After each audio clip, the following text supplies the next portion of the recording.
Would you know if you were looking at or even planting an invasive species? Some plants are beautiful to look at, like the creeping bellflower, but dig a little deeper and you'll know why it's also called a zombie weed. The invasive plant is a well-known nuisance to gardeners, and ridding our yards and parks of it takes a collective effort. The same can be said for many invasive plant species, which are often the target of grassroots organization and social media groups dedicated to identifying and extinguishing them. With us this morning is John Bennett from the University of Saskatchewan. He specializes in the ecology and management of invasive species. Good morning to you. Morning. We know there are federal and some provincial regulations around invasive plant species. Most of them have to do with making sure they don't get into the country in the first place, and also maintaining public grounds. But at the city level and the town level, specifically in urban areas, why do we often see it fall to everyday citizens or to nonprofit groups to control invasive plant species? Yeah, it certainly is a problem. I think the big issue is really the scale of the problem more so than anything else. There are regulations, and certainly, municipally, you can report them to the municipal government. Typically, then they would just notify the landowner. And, at least here, then they would be responsible for removing it. But if it's on your own property, certainly it is your problem.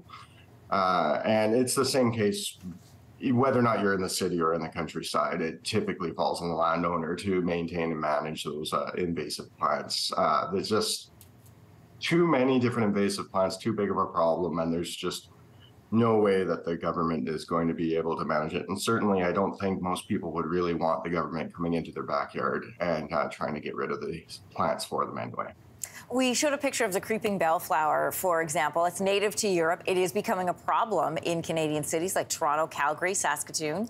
How do invasive plant species make their way across the oceans, and how do they get to be such a problem as you're describing?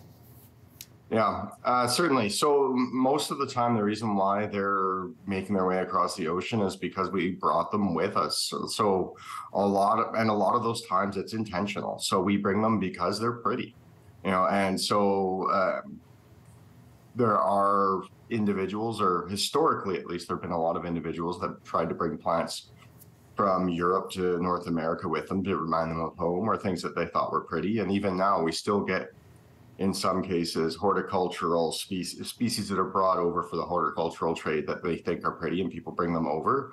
And there are, certain biosecurity steps that we need to take in order to manage these or to keep them out. Like you said, there are regulations around that, but enforcement is challenging for sure. This is the part of the story that was new to me, was that these Facebook groups they're dedicated to identifying invasive plant species around cities. For example, someone posted a picture like this. This is winter creeper. It is an invasive species. It was apparently planted in the garden of a brand new city park. So I don't think people are intentionally planting invasive species. Obviously, they don't know, and somebody with more knowledge points it out to them. But what are the risks that are in place when something like this happens?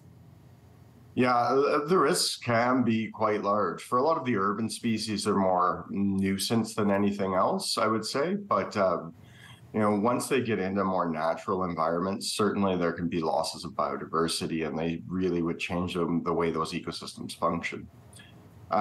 In more agricultural settings, we can get losses of yield. Certainly for livestock producers, the invasive species are a big concern, and they do invest a lot of money in research and control. Because really you can see 60–70% yield losses in some places for these people because the invasive species just dominate those environments. Yeah, not a small problem. Jonathan, thanks for this. Thanks for bringing it to our attention. No problem. Thanks for having me. Hey, thanks for watching. If you liked this, be sure to subscribe here, or you can check out more Your Morning videos right here.